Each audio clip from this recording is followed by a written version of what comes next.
This is CGTN, China Global Television Network.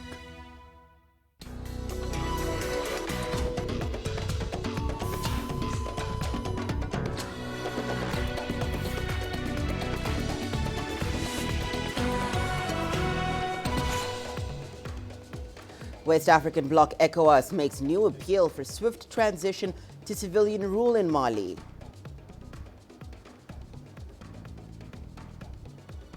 Three Somali Special Forces soldiers killed and a U.S. officer wounded in a car bomb attack.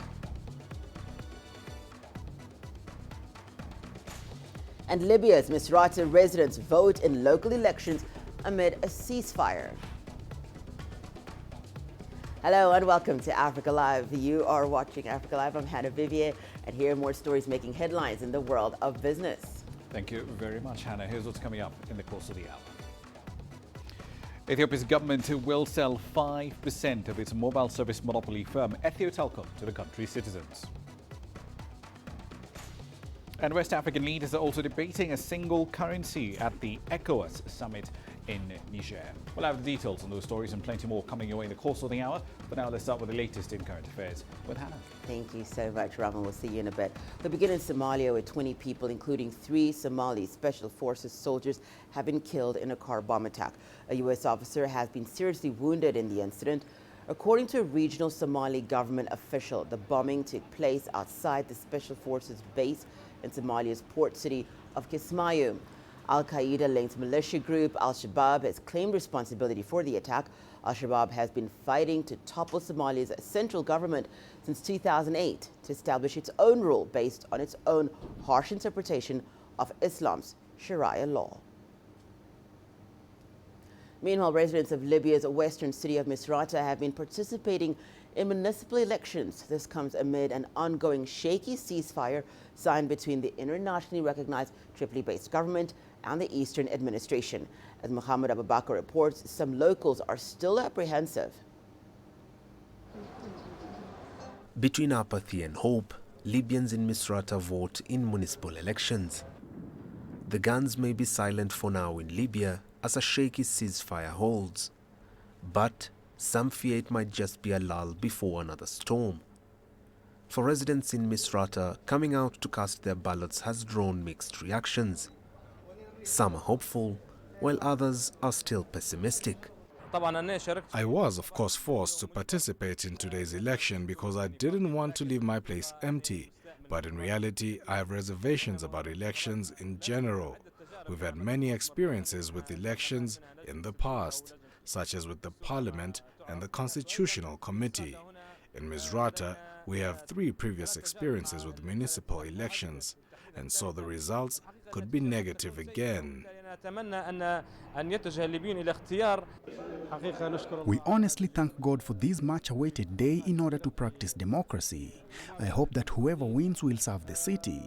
Enough with the wars and divisions. I hope Libya becomes united. We are all Libyans and we want a future for ourselves and for our children. Misrata is one of the many cities participating in this exercise. However, there are some regions that are voting under the threat of attack from groups allied with the eastern-based Libya National Army. We managed to vote on this day, to vote for someone who can represent us and this city. We want to congratulate all those who are responsible for this day and people who are calling for peace with Haftar in specific. So far, the United Nations envoy for Libya has congratulated residents of Misrata for participating in the polls. While these voters await an outcome of their local political choices, the larger Libya and the world are hoping for a positive outcome from the current peace efforts. Peace that has been elusive in this country since 2011, when Muammar Gaddafi was overthrown and later killed. Mohamed Abubakar, CGTN. Let's go over to Guinea now, where opposition leader Dalin Dayo has launched his bid for the country's presidency. This comes amid tensions over the controversial decision by incumbent Alpha Condé to vie for a 3rd term in office. As CGTN's Daniel Arab Moy reports, Dayo says his mission is to dislodge Condé. Former Prime Minister and now opposition leader Delaine Diallo is now a presidential candidate. He presented his papers with a pledge to end incumbent President Alpha Condé rule. 2020 is not 2010, and 2020 will not be 2010, let alone 2015. We are ready. We will win what Alpha Condé takes for granted. It has been said, and it will be accomplished. Last week, President Condé filed his nomination papers to vie for a third term, which has not gone down well with a section of Guineans. Alpha Condé has no track record. He only makes empty promises, so we are going to beat him.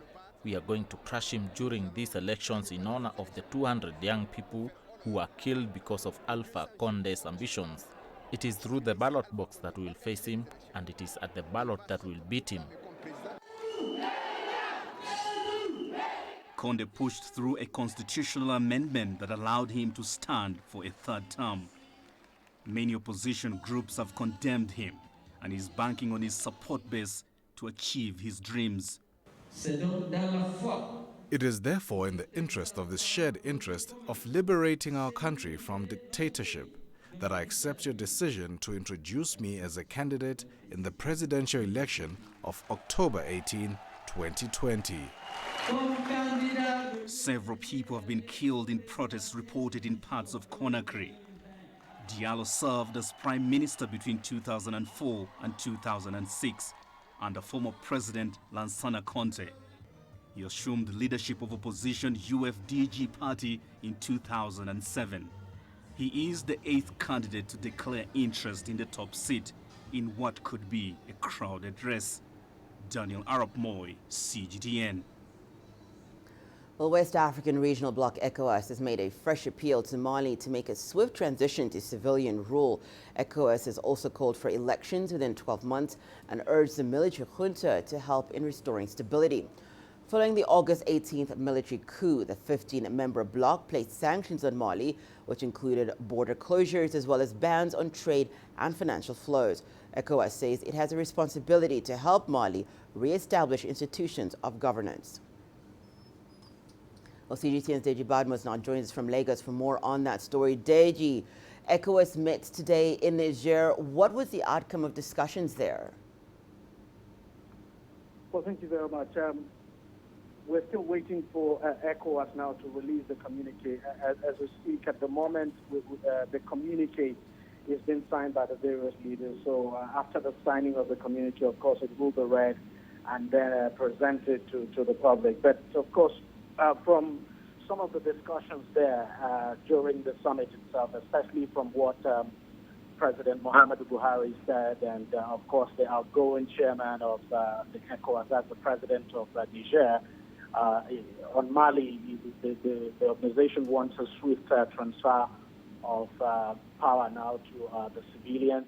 And something quite instructive President Buhari said about African leaders at that summit, basically calling on African leaders to respect the constitution of their various countries now, and not to tinker with their constitution to seek tenure elongation, so to speak. Of course, that's a veiled reference to what we're seeing in places like Guinea and, of course, Cote d'Ivoire. You know, President Buhari basically saying the reason why we have political conflicts in the region is because most African leaders sort of tinker with their constitution now to seek a tenure extension. Deji, we know that various things were discussed at this summit, but high on that agenda was Mali's post-coup progress at the summit, following action that ECOWAS has already taken, including those sanctions that we just mentioned in our previous story. What more can the bloc do? Well, what the bloc is trying to do now is what it should do. It's trying to bring pressure now on the military junta in that country to ensure that there's a speedy transfer of power to civilians. And we're beginning to see the military leadership in that country, in Mali now, they're beginning to bow to that pressure. But they've actually started talks, even though the talks actually got off to a bumpy start. But of course, the areas of differences have now been resolved. So they're holding talks with the opposition now. everyone is waiting to see what will happen. But of course, judging from what is coming out from the ECOWAS summit today, there's no plan at all by the ECOWAS leaders to let off on the pressure now on the military leaders to ensure that there's a speedy transfer of power. What ECOWAS is yet to decide on is the exact timeline, even though it says 1 year.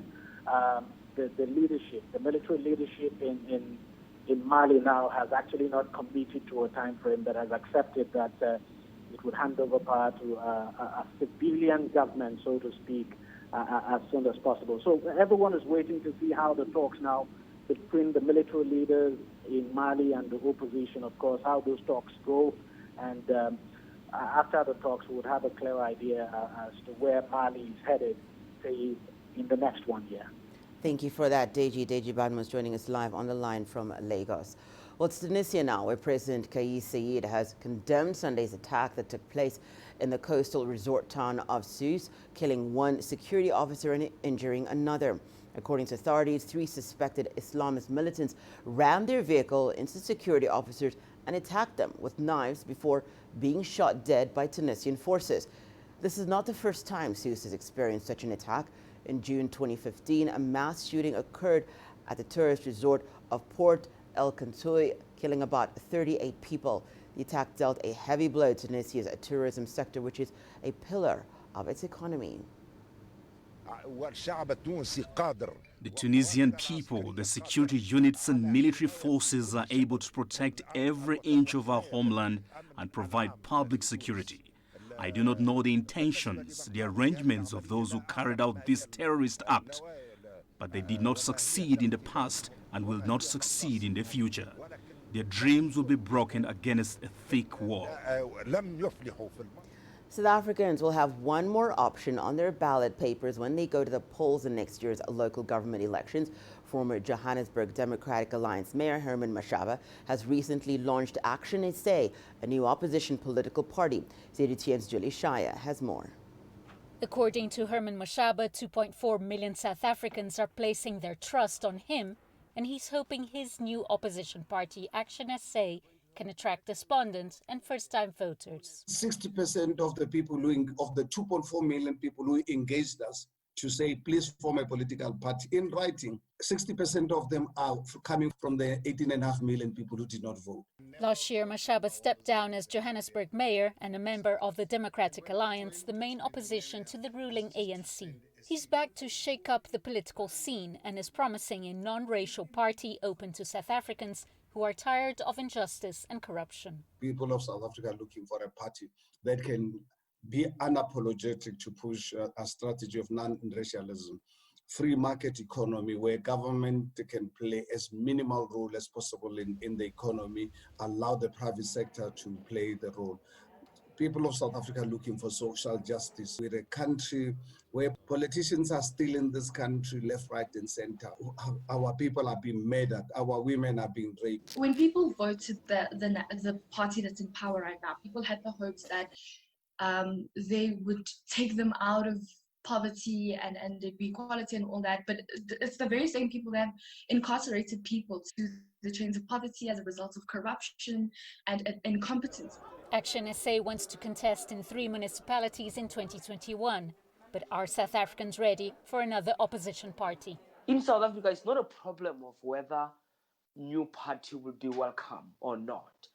I can bet that each new party, formed by people who have not offended anyone, who have a sense of national presence, who have picked 1 or 2 issues, that party will get away with 2 or 3% just for existing.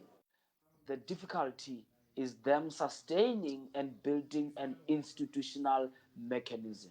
It's got nothing to do with the voters. South African voters are very much willing. Mashaba made his entry into politics in 2014 when he joined the Democratic Alliance and began a rapid rise to power that attracted criticism over his perceived lack of experience in politics and local government. If he can succeed, it will be a great achievement, and I think a lot of people are going to follow him because people want to see genuine business people also coming into the policy fray. But he's taken a big gamble. The ANC secured over 50% of the vote in the last municipal elections, with support waning. Action SA believes it can secure a sizable chunk of the electorate, but it will now also depend on elections going ahead next year, or if they will be pushed out to 2024. Julie Shara, CGTN, Johannesburg, South Africa. Over in Zimbabwe, there's been a muted commemoration of the first anniversary of former President Robert Mugabe's death, with no official message or tribute from the presidency, ruling party, or government. CGTN's Farai Makutura tells us more from Harare. After 37 years in power, Robert Mugabe, Zimbabwe's founding leader and liberation struggle hero, left a lasting impression on many. Zimbabwe will never be a colony again. It's not just his oratory skills that are cherished. He was committed to empowering the black majority. He gave us land and ushered in the indigenization program. He wanted to follow through on what he had fought for during the war, and he tried to uplift the people. Unfortunately, things did not go as he had planned in the end. It's because of the mixed fortunes of his latter years that opinion is divided. His stature is unmatched. We will never have another hero bigger than him.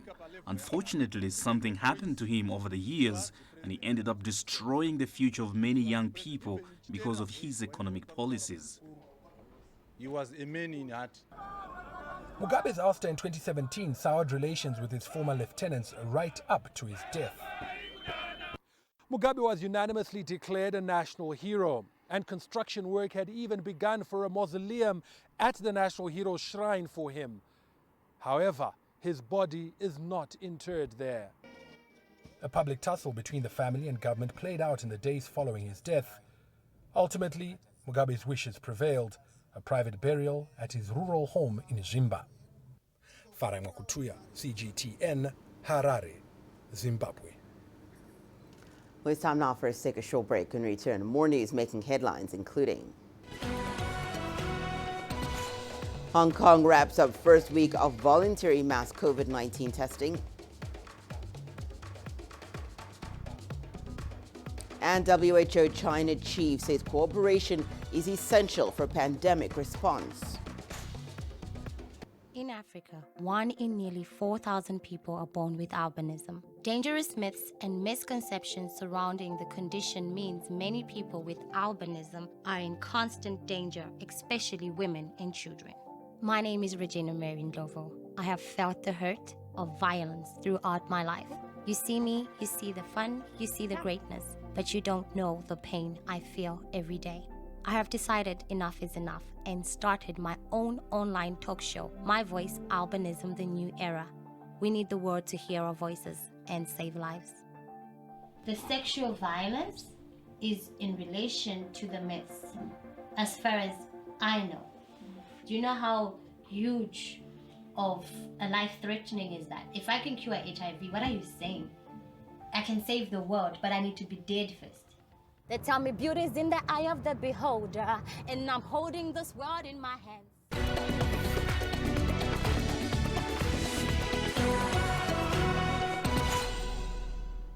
It's been a week since Hong Kong launched a massive testing campaign to screen hundreds of thousands of residents for the coronavirus. Our reporter Zhu Dan has more from one of the testing sites.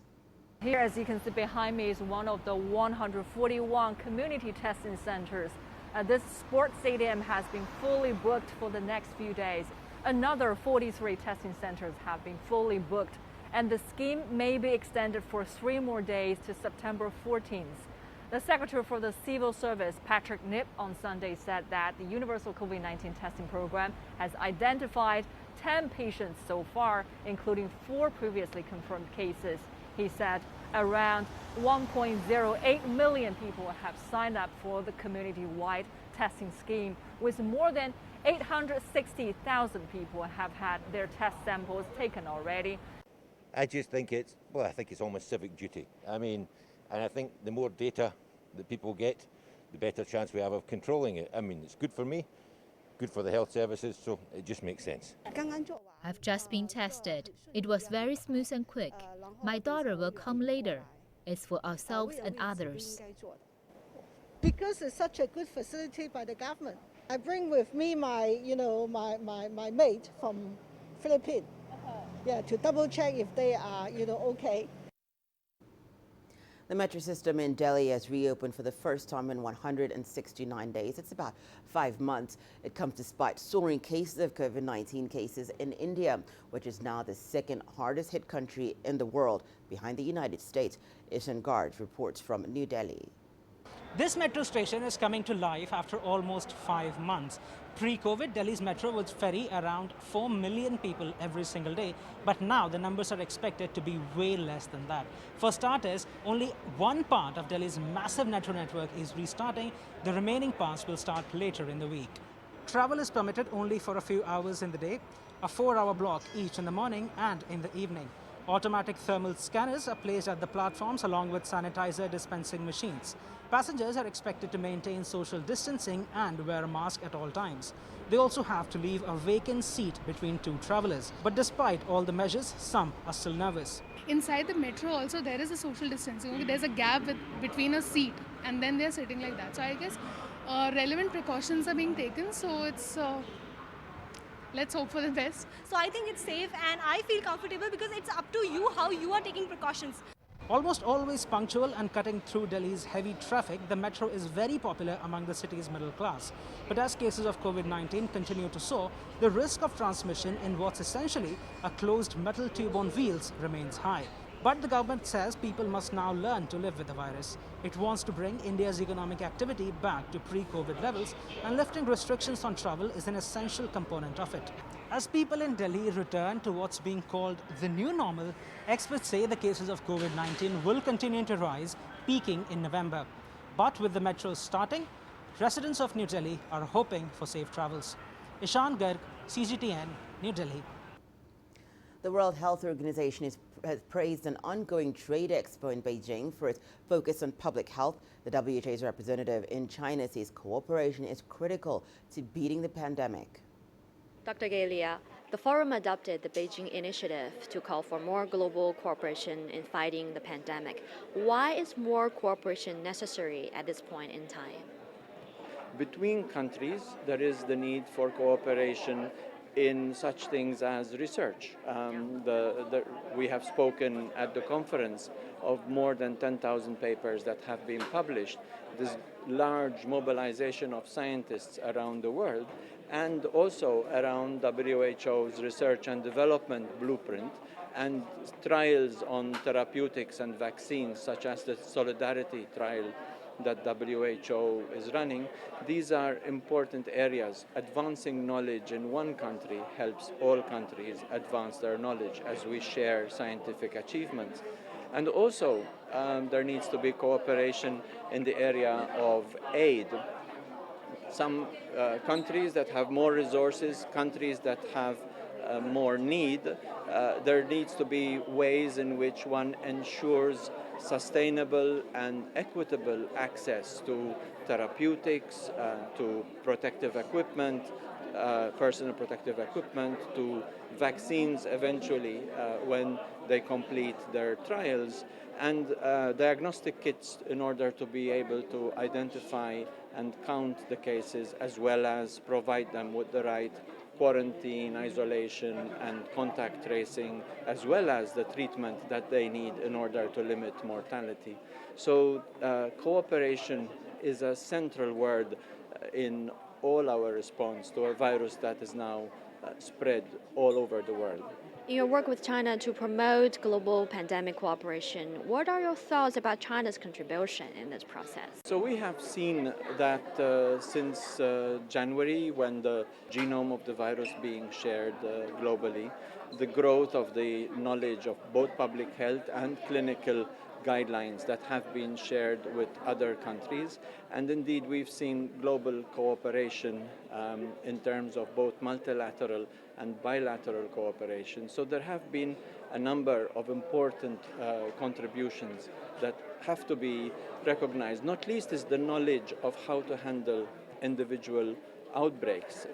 In the more recent outbreaks, such as in Xinfa, the market in Beijing, we saw that the initial case was reported, the time between the initial and the last case in that epidemic was less than 1 month, without needing to have complete testing of everyone in the city, without closing the whole city. So there was, the knowledge is now accumulated of how to be more targeted in our responses to each new outbreak and how to achieve rapid control. This fair features a public health sector. How do you think this will promote the safeguarding of public health in the global scale? It's important to find ways, including through this conference, on how to recover better, how to build from the lessons of COVID into a more equitable world where innovation is not just innovation for the purpose of profit, but it is also innovation for the purpose of poverty alleviation. After battering southern Japan, Typhoon Haishan slammed into South Korea on Monday, damaging buildings, flooding roads, and knocking out power lines. Jack Barton has more from Busan.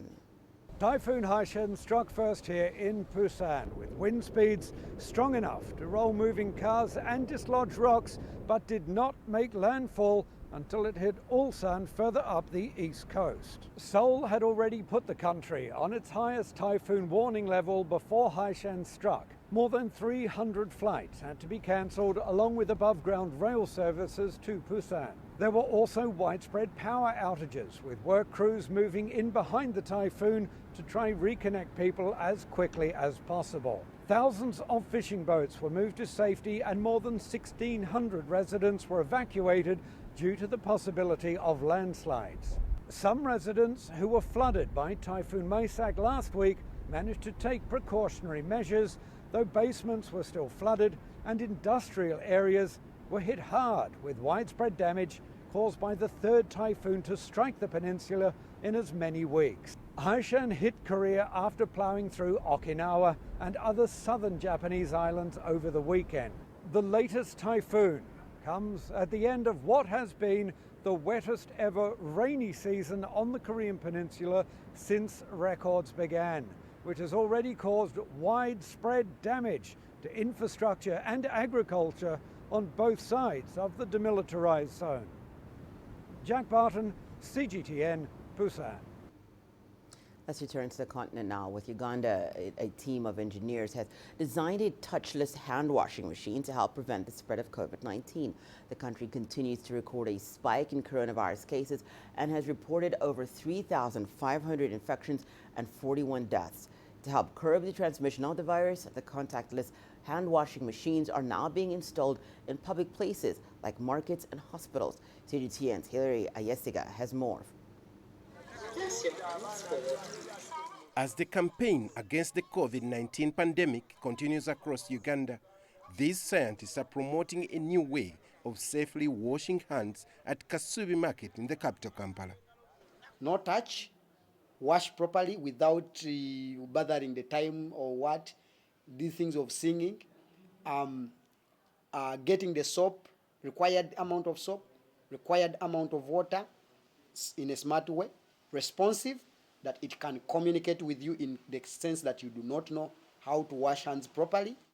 The solar-powered machine has been fitted with the sensors that dispense water and soap when a user places his hands under the tap. During the process, the machine records details of how many people have washed their hands. Promoters of this technology say it is timely and effective in the fight against the pandemic. According to the data collected every day, about 3,000 people wash their hands using this improved technology.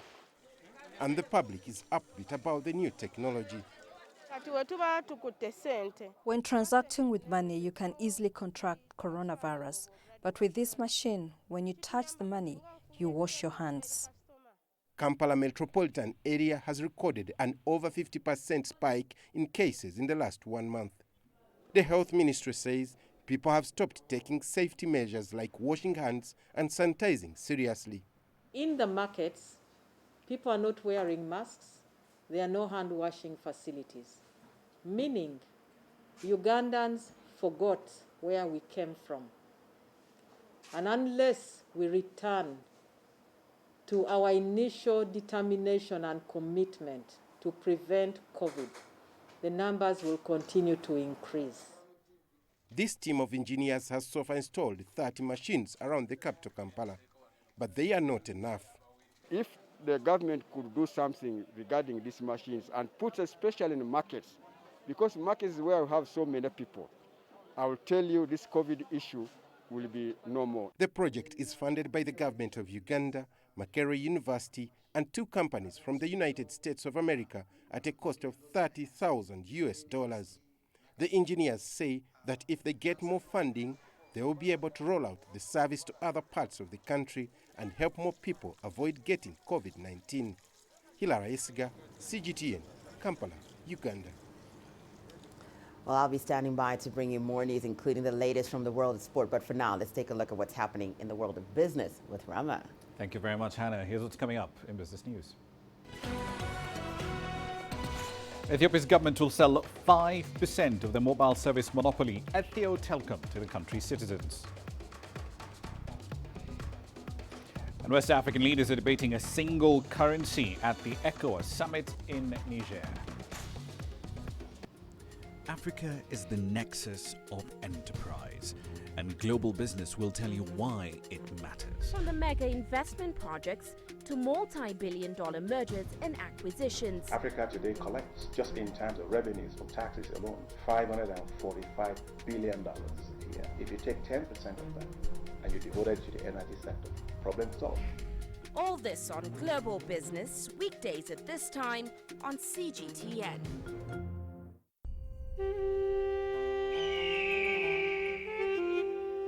Xinjiang, a crossroads of Asia and a trade hub on the ancient Silk Road.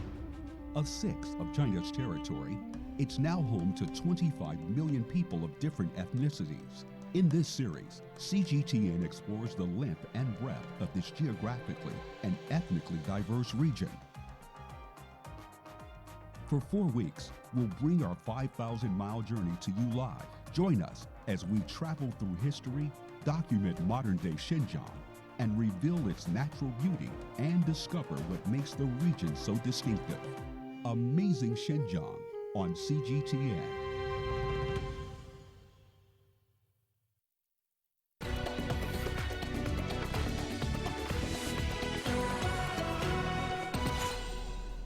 Welcome back to the program. Let's start in Ethiopia. The authorities over there plan to sell a 5% stake in the state-run telecommunications monopoly, Ethio Telecom, to the country's citizens as part of measures to essentially divest its stake in the firm. Now, the sale of the stakes is part of Ethiopia's plans to open up one of the world's last closed telecommunications markets in a nation of around 110 million people. The government will, however, retain a 55% stake in Ethio Telecom. The remainder, though, will be sold off to international companies. Back in June, the telecommunications regulator said it had received 12 bids for the 2 telecommunications licenses that the government plans to award to a range of multinationals. Heads of state of the Economic Community of West African States, or ECOWAS as it's more commonly known, are meeting in Niger's capital of Niamey. Now, the summit is the first to physically bring together the heads of state and government of the sub-regional organizations since the outbreak of the COVID-19 pandemic. Leaders are examining reports on the state of the community and the action plan for regional security, the ECOWAS Monetary Cooperation Program, as well as the impact of this pandemic on their collective economies. The summit will also be getting a report on the ECOWAS single currency program that will be presented by the president of Sierra Leone, Julius Maada Bio, and the president of Cote d'Ivoire, Alassane Ouattara, who's the chair of the West African Economic Monetary Union. Elsewhere, Egypt has chosen 2 Chinese companies to convert about 240,000 diesel-powered microbuses into biofuel models. Now, the move is part of a broader strategy that seeks to preserve the environment and make better use of the North African nation's enormous natural gas reserves. Here's CGTN's Yasser Hakim with this report from Cairo. This is a major deal for the 2 Chinese vehicle manufacturers, King Long and Futon Automobiles, as there are hundreds of thousands of microbuses in Egypt that will need replacement. It is part of a comprehensive program launched by the government to replace all types of vehicles with new ones that depend on biofuel. Amr Suleiman is the owner of the agency that represents Chinese automobile King Long. He's been successfully working with Chinese companies for over 17 years. He has a vehicle assembly plant in Cairo that produces the Chinese microbuses locally. We have been working with the Chinese companies for years in manufacturing and assembling vehicles that have become competitive in the market. This long-term success and apparent quality work has prompted the government to choose our brand for this ambitious project. Replacing the vehicles could be costly. That's why the government has approved financial facilities. It is offering loans without any down payment or interest rates. Car owners will be able to save more than 50% given the low cost of natural gas relative to petrol and diesel. The new microbuses are much better. Natural gas will save us a lot of expenses. Gas is 50% cheaper than fuel. It makes the car more smooth on the road, and at the end of the day, you own a brand new vehicle. In the first phase of this project, only taxis were allowed to install gas cylinders in their cars. But phase 2 is about natural gas in brand new vehicles as well. Mr. Suleiman says he will soon start work with King Long technicians in his factory. They will readjust production so that the new vehicles are equipped with biofuel. Officials are saying we should be delivering about 174 microbuses to replace the old ones. Then there is a new microbuses still to be purchased. It's a big market. According to the government, the project will begin in 7 cities. It will then expand to cover the whole country in about 4 years. Ultimately, Egypt will import less petroleum when vehicles use natural gas as fuel, which will help the North African country save hard currency. Yes, Hakim for CGTN, Cairo. On to Zimbabwe now. A farmer in the southern African country has ventured into growing blueberries at commercial scale on the outskirts of Harare. Here's that story. Laweta Farm grows 4 varieties of blueberries under special Zimbabwean conditions. The new genetics are grown using substrate in pots. The farm's first blueberries are being harvested, and they are destined for the export market. This is the first time that Costa genetics have been grown in Zimbabwe and exported. There are only 9 growers in Zimbabwe in the Costa group that currently have around about 140 hectares in the ground, and we hope to get that up to 250 hectares to cater for a specific window that we're in at the moment, September, October. That's when the European market is short of berries, and that's where we fit in as Zimbabwe to supply the European Union and the Middle East in this particular period with berries that they want. So the signs are good, the growing conditions are ideal here in Zimbabwe. The 20-hectare farm of blueberries was established 2 years ago. Already there is an insatiable appetite for berries, particularly from Zimbabwe.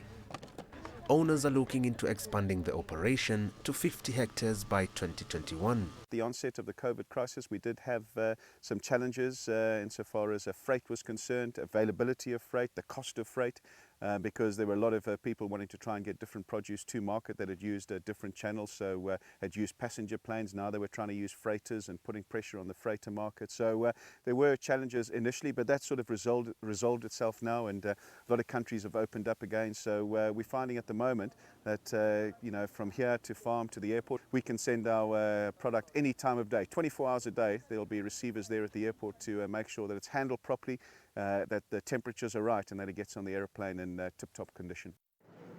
Currently, the project has 170 employees. Majority of them are women because of their special intuition in handling the fruit. Women in this area are now empowered. They can work and earn money that will enable them to contribute to the development of their families. The blueberry picking season takes 4 months, and in order to keep its workers fully employed, the farm has also ventured into exporting peas. Mohammed Abubakar, CGTN. On to Kenya now. An e-health startup over there has come up with a digital platform that essentially takes care of patients directly from the comfort of their homes. The firm in question is called Tibu Health. It decentralizes primary outpatient care, and it's helping people stay a lot safer during this COVID-19 pandemic. This smartphone app is helping patients get the treatment they need while maintaining social distancing. From $10 for a consultation fee, they can receive the services of a doctor within 20 to 30 minutes after request. It gives me an opportunity to avoid the risk of going to the hospital and making long queues, remembering that my age is that risky age where we are not supposed to go where there are so many people, and therefore I find it very, very convenient for me and to avoid getting these COVID. We take the doctor, the clinic, and the lab, and we bring it directly to the patient wherever they are. In collaboration with Lancet Kenya, Tibu also conducts COVID-19 tests at a cost of $110 at home. The results are then sent via email to the patient.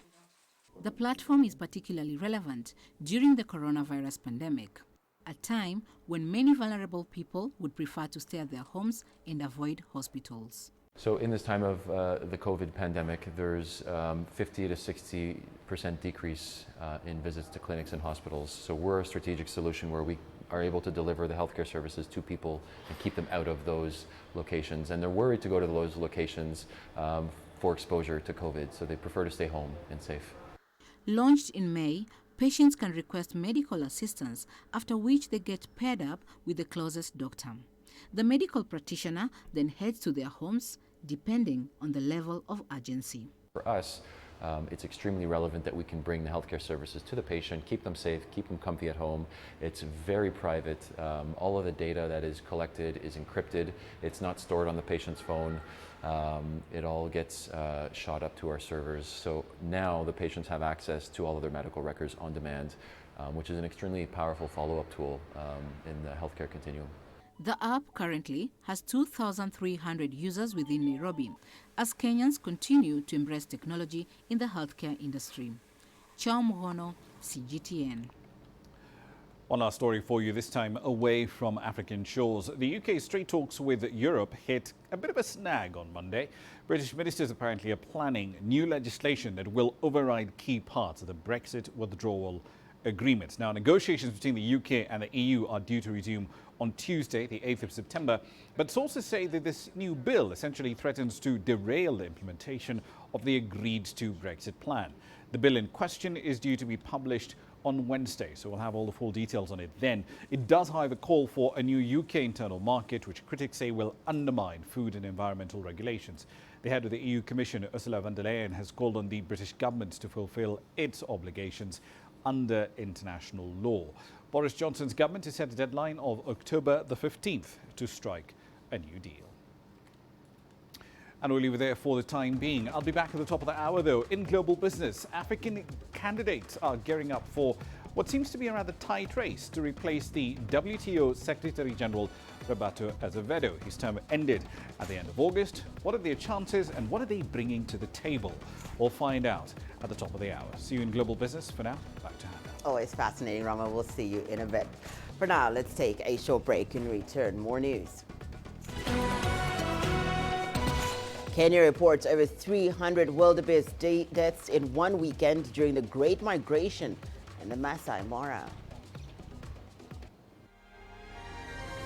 The greatest journeys, the greatest sights, the greatest adventures. Here in Panata, this weir allows the locals to walk on water. We're far more than just TV news. We're your passport to the wonders of Africa. To bring you stories of struggle, survival and hope.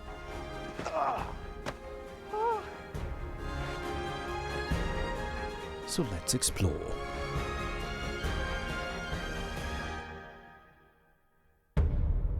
CGTN. See the difference.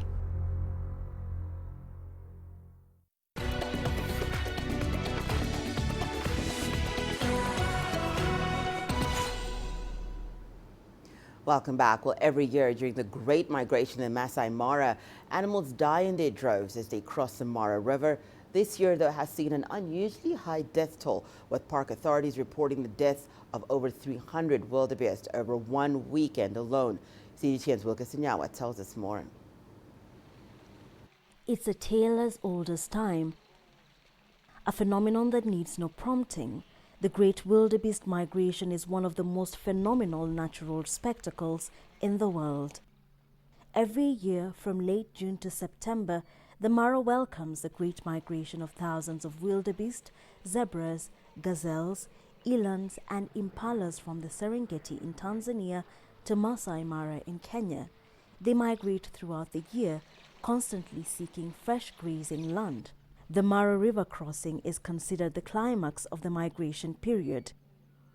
The year 2020 has, however, been an unusual year, even in conservation circles. For this year, I think it has been interesting because of the issue of COVID. There is less visitation because of restricted movement, and so you'll realize that the migration is a bit good this time because of less disturbance. On the last Sunday of August, conservationists reported that during one such crossing, over 300 wildebeest had been trampled over in a stampede. Such stampedes are not uncommon, neither are crocodile attacks. They are nature's way of balancing the environment so that it can accommodate the animals. These are ungulates that are so many numbers. The carnivores cannot be able to regulate their numbers. So ecologically, these wildebeest are regulated by the river. A section of ecologists, however, believe that the number of wildebeest lost during the crossing may be higher this year. It is estimated that up to 100,000 animals die during the crossing every year. This year, a number of factors could contribute to the loss of more animals. It would be right to assume that the numbers can be a bit higher this year. You know, we have had very good rains in the Mao, and with the very good rains, then the river is a bit flooded, so the water level is high, and that means that a lot of wildebeest will drown. But there isn't data to show exactly how many wildebeest may have died in this year's crossing. Conservationists see the disruption as an opportunity to re-strategize and step up conservation efforts. You have seen a government stimulus package that is going towards community rangers, community scouts who are supporting conservation in these conservancies outside the government protected area. So you see a lot of goodwill from government. Stakeholders and communities are also embracing conservation. So there is a brighter future for conservation in the Mara land. By October, the wildebeest herds will migrate again, returning to the short grass plains of the southern Serengeti. Then the whole migration cycle will begin again. Wilkes Nyawa, CGTN. It's sport news after the break. Here's what's coming up. We take a look at how the pandemic has changed the face of superbike racing in Kenya.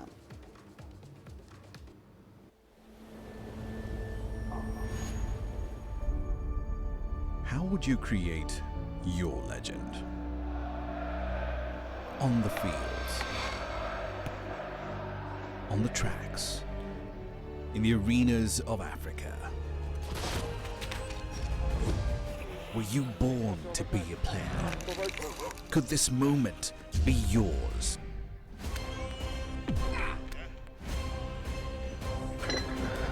Sports Scene.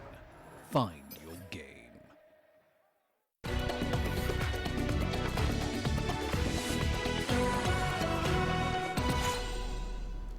Time now for a take a look at what's happening in the world of sport. Well, organizers of the 2020 Superbike Championship in Kenya have been forced to abandon the 2020 season due to the pandemic. The suspension further slows down their mission to establish superbike racing in the country. CGTN caught up with GoGo racing team to find out how the global pandemic has changed their sport. These were high-octane scenes at the Whistling Moran racing track, just a few kilometers outside Kenya's capital city, Nairobi, a time like now last year. It was the penultimate race for both the 2019 East Africa and Kenya Superbike Championship season. With huge stakes on the line for the competitors, the Gogo Racing team was enjoying one of their best years on the circuit. 2019 was very, very interesting for me. It was the first time I entered any superbike racing. In fact, I didn't know how to ride a superbike or any type of bike before then. So I started the 2019 race season as a complete newbie. New to the track, new to racing, new to the competition. And I finished off the season with a podium finish. I came third in the national competition, which is fantastic. I beat a lot of my competitors, and a lot of people didn't think I'd do so well. It was quite tight. It was. I actually needed to win, to come in the top 3 in the last race, in the final race, to actually win the championship. And so did one of my competitors. So it was quite a tight race. But yeah, at the end of the day, hard work pays off. With the monster bikes oiled and ready for action, when the calendar turned to 2020, nothing had prepared the racers for what was to unfold. The coronavirus pandemic saw the suspension of global sporting activity in March. Organizers of the Kenya and East Africa Superbike Championship were left with no choice but to cancel the new season even before it started. I mean, it's been very challenging for all of us as a team. I mean, considering the fact that Gogo Racing did pretty well last season, we were actually really looking forward to this year. So we had big plans. We were planning to recruit more racers. We were planning to expand. It has actually affected us quite a bit because, we were all looking forward to racing again. Deterred but not crushed, the Gogo team has been keeping busy preparing for the eventual return to action. They are maintaining physical fitness through exercises and, of course, working on their bikes in readiness to rev off when racing resumes. And in line with popularizing the sport, Gogo Racing has created a platform that will help in giving aspiring riders a rare race experience. We have created a platform whereby those who have their own bikes can come to the track, have a track day, and have it guided and instructed, whereby one of our superbike racers on the team will help instruct and guide the person on the track in terms of race lines, cornering, braking, leaning, and so many other things. With the Kenyan government still working on modalities for a resumption of sporting action, superbike racers in the country are gearing up to tear up the track once more. Wanjamungai, CGTN.